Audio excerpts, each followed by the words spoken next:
Bonjour à tous et bienvenue sur ce plateau de Festicoulis en direct de l'Espace Alia. Et pour cette édition 2012, nous sommes très heureux de vous accueillir. Et aujourd'hui, nous accueillons une équipe qui se retrouve autour d'Alain Timard. Bonjour Alain Timard. Disons plusieurs équipes qui se retrouvent autour de ça ma personne. commence bien. Alain Timard va me reprendre régulièrement, mais enfin, bon, on a l'habitude. Donc, il ne m'a pas laissé finir ma phrase, ce n'est pas grave. Alain Timard, bonjour. Et il a signé donc 2 mises en scène. La première mise en scène concerne la compagnie Noum. Et nous avons ici Darina Al-Joundi, qui est auteure et comédienne sur ce spectacle. Et nous avons également, présents sur ce plateau, Paul Camus et Pauline Méreuse, qui sont comédiens et également co-auteurs de ce spectacle, avec Alain Timard. C'est bien ça, Alain?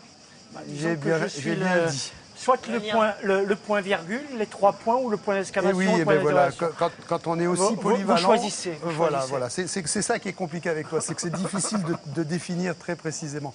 Alors j'ai demandé à Adéa de venir voir évidemment ces 2 spectacles et je vous propose d'entendre ce qu'elle a à vous dire à ce propos. Voilà, nous l'écoutons. Bonjour à tous.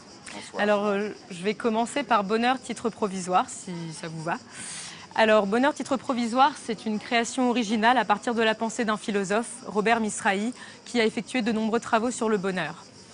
Donc la pièce s'ouvre de manière presque anodine. Vous, Alain Timard, vous vous levez et vous dessinez sur cette grande toile centrale qui représente une scène, ce mot, bonheur. C'est en quelque sorte une invitation pour Paul et Pauline à se poser cette question. C'est quoi le bonheur? Les premières répliques s'engagent donc avec une certaine légèreté. Dans leur échange, Paul et Pauline trouvent du contentement, du plaisir même. Mais cet éphémère état de satisfaction disparaît bien vite, puisque prise au piège dans ce questionnement, Pauline s'effondre dans une dépression apparemment sans issue face à son partenaire désemparé. Et c'est là, une fois que le mot est raturé et effacé en arrière-plan, que la vraie recherche commence. La tâche est immense, dit Paul. Le chemin semble long, douloureux, mais nécessaire. Faut-il vouloir mourir pour désirer vivre ? Ce voyage philosophique et émotionnel ne manque pas non plus de dérision. L'humour est salvateur dans cette pièce. C'est en riant avec l'autre et de soi-même que vous parvenez à vous arracher à ce marasme égocentrique qu'est le désespoir. Le bonheur est donc véritablement un titre provisoire, un état éphémère que l'on parvient finalement à retrouver dans un rapport simple et charnel aux choses. J'ai particulièrement apprécié l'utilisation des arts plastiques, donc de votre main, Alain Timard, donc dans la construction progressive du décor, car ça rendait le propos particulièrement frappant. Du coup, je vous pose une question ouverte.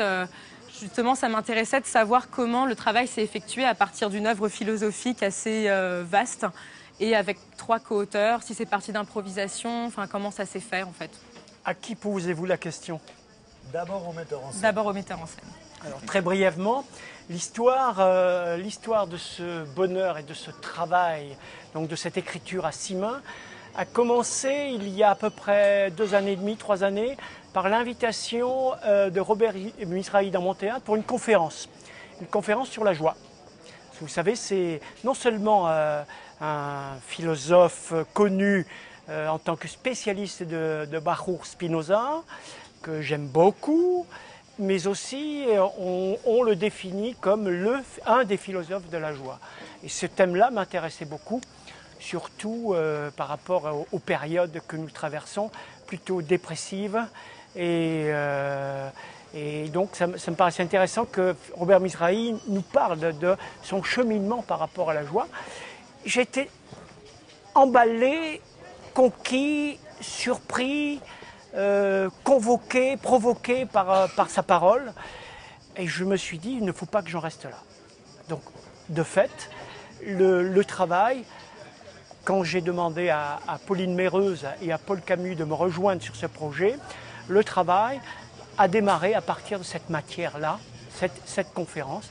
Et nous avons cheminé, tous les 3, à travers cette pensée, pour la questionner, pour la remettre en question, au travers et à travers nos propres personnes et nos propres personnages. Je pense qu'il ne vous aura pas échappé que j'ai gardé, pour le nom des personnages, Paul et Pauline. Oui, bien sûr. Quel merveilleux duo, Paul et Pauline. N'est-ce pas?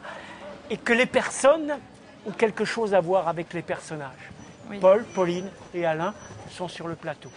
On reviendra vers vous tout à l'heure et on va d'abord parler du second spectacle qui a été mis en scène par Alain Timard. On écoute. Donc c'est Ma Marseillaise, donc, que vous avez écrit et que vous interprétez, Darina El-Joundi. Donc vous interprétez seul sur scène un texte d'inspiration, j'ai l'impression, largement autobiographique. Et ce n'est pas la première fois puisqu'il me semble que c'était en 2006 ou en 2007. C'était en 2007 au Festival d'Avignon que vous avez représenté Le jour où Nina Simone a cessé de chanter, qui est inspiré de votre vécu pendant la guerre du Liban. Donc dans Ma Marseillaise, sur le chemin pour se rendre à son rendez-vous avant la naturalisation, Noun chante la Marseillaise en marchant. Dans la nervosité que lui inspire cette échéance, elle se souvient de sa ville, Beyrouth, des rues de Gemmaïzé, où le fait même de marcher lui était devenu insupportable. Elle se souvient aussi de cet asile où des femmes meurtries mais exemplaires comme Mey Ziadeh lui ont donné le courage de vivre et de survivre. Partir l'a hantée. C'est en France qu'elle choisit finalement de tout reconstruire, le pays de la révolution, de la liberté. Elle est prête à tout pour arriver au bout de ce véritable chemin de croix qu'est la procédure de naturalisation, même à renoncer à sa nationalité syrienne, qui était celle de son père. Elle n'oublie pas ce qu'elle est, cependant, une femme arabe. Et cette halte sur sa route est l'occasion de nous parler de ces femmes, de leur courage face aux humiliations et aux atrocités qu'elles subissent. Ce combat de la femme arabe, Noun réalise contre toute attente que c'est jusqu'en France qu'elle va devoir le porter et que le repos n'est pas pour tout de suite. J'ai été bouleversée par ce récit drôle, tragique, parfois politique, et par cette scénographie souple où les situations évoquées prennent chair à travers ces 5 paravents blancs et ce projecteur que la comédienne peut manipuler à son gré. Et en tout cas, je vous dis merci pour autant de générosité sur scène. Merci. Et en fait, du coup, je vais vous aussi vous poser un peu une question sur la forme, de savoir un peu comment vous avez pu travailler à partir d'un vécu et quelle part de fiction il a pu y avoir et comment vous avez travaillé ensemble, sachant que vous aviez déjà mis en scène, il me semble, le précédent spectacle. Est-ce que c'est un peu aussi en quelque sorte une suite, puisque là, elle est plus tournée vers le futur? C'est surtout le même personnage. Ça veut dire, oui, c'est pas une suite, mais ça l'est en une façon, parce que c'est le même personnage qui raconte ce qu'il est en train de vivre encore. En fait, l'idée est venue parce qu'à un moment donné, quand j'étais en pleine tournée de Nina, j'avais besoin d'écrire un autre texte qui me hantait sur le rapport avec notre corps, nous, femmes. Et il y a plusieurs amis, surtout Alain, Gérard Paquet, Daniel. Tout le monde m'a dit, Darina, tu ne peux pas aller de Nina à ça directement. Et on a presque envie d'entendre une autre parole. Entre-temps, ce qui se passait autour de moi était plus fort que tout ce que je pourrais penser. Mais ce que je vais dire, et je crois que tous les auteurs le font, c'est de s'inspirer de notre propre vie, de la télévision, de la rue, des cafés-trottoirs, des gens, des histoires qu'on raconte autour de nous. Ce qui est normal, surtout quand on travaille un texte contemporain, ça veut dire qu'on s'inspire de notre vie ou de la vie tout court. J'ai tissé toutes ces idées qui m'interpellaient pendant tout ce temps et je l'ai mis entre les mains d'Alain. J'ai réécrit 5 ou 6 fois, mais l'histoire restait la même, mais il fallait encore la théâtraliser encore plus, jusqu'en arriver à un moment comme Nina, un texte qu'on sait qu'il ne va pas être joué comme il est écrit. On arrive sur scène, on casse tout le texte et je le réécris sur scène. Mais je connais l'histoire, je connais la trame, je connais les personnages, je connais qu'est-ce qui va être dit. C'est juste que je le rends plus personnel, plus théâtral, comme Alain aime bien me le dire. Et à ce moment-là, je crois que après Nina, on sait tous les deux qu'on a une facilité à travailler ensemble et on aime travailler en tout cas. Et on est assez maniaques tous les deux dans notre façon de travailler. Et les choses se passent avec beaucoup de facilité, de naturel entre nous. Et ça s'enchaîne et on est là encore une fois avec un nouveau projet. Oui, donc, je rajouterai effectivement à la suite de ce que vient de dire Darina, que après Nina, cette incroyable aventure du jour où Nina Simone a cessé de chanter, hein, c'était une aventure qui a duré pratiquement 4 années. 4 années et de très très très nombreuses représentations un peu de partout. On a appris à mieux se connaître et à être dans une sorte d'osmose au niveau intellectuel et sensible. Si bien que le travail sur donc ce spectacle, la Marseillaise, ben, je l'ai vécu très naturellement. Il y a eu quelque chose, quand on a commencé à travailler, on m'envoyait les textes, je disais ce que je pensais, on rectifiait. Après, on a passé pratiquement 3 semaines ou 4 semaines, moi derrière l'ordinateur, sur le plateau. Donc il y a eu un travail de plateau avec du va-et-vient permanent. Elle reprenait ça, elle repartait, elle revenait. Et ça s'est construit comme ça de manière assez sensible et assez, je pense, juste par rapport à notre manière de travailler, notre façon de travailler. Préciser que bien sûr j'ai été bien inspirée et aidée par le bureau de naturalisation de la République française. Et que beaucoup d'événements qu'elle a subis dans la vie se sont retrouvés. D'ailleurs la fin elle a été Source écrite. d'inspiration, oui. La fin, je l'ai écrite là, juste avant la première, parce que je venais de recevoir la réponse. Et quelle était cette réponse? Mon insertion professionnelle est incomplète. Donc, Pas de nationalité française. pour l'instant. Et voilà.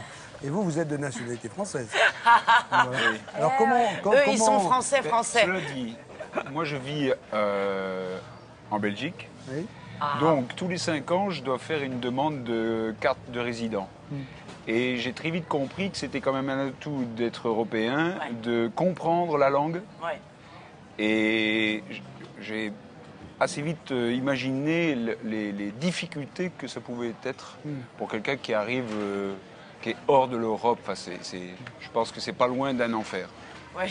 Alors quand vous revenez en France pour travailler avec un Adimar, comment ça se passe? Parce que écrire à 3, c'est pas ça. Est-ce qu'il a l'air aussi gentil qu'il paraît, ou est-ce que c'est plus compliqué? Comment ça se passe? Parce que écrire à 3, pour moi, ça me paraît être très compliqué à faire. Mais bon, C'est-à-dire qu'écrire à expliquez-nous 3, tout ça. c'est venu de Robert Misrahi lui-même.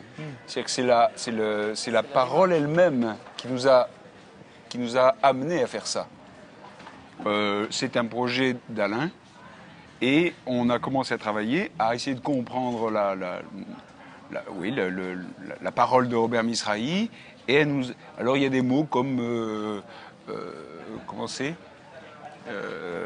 réciprocité qui oblige, alors si on voulait être un petit peu cohérent avec ce qu'on essayait de comprendre, de changer un peu les rapports de travail.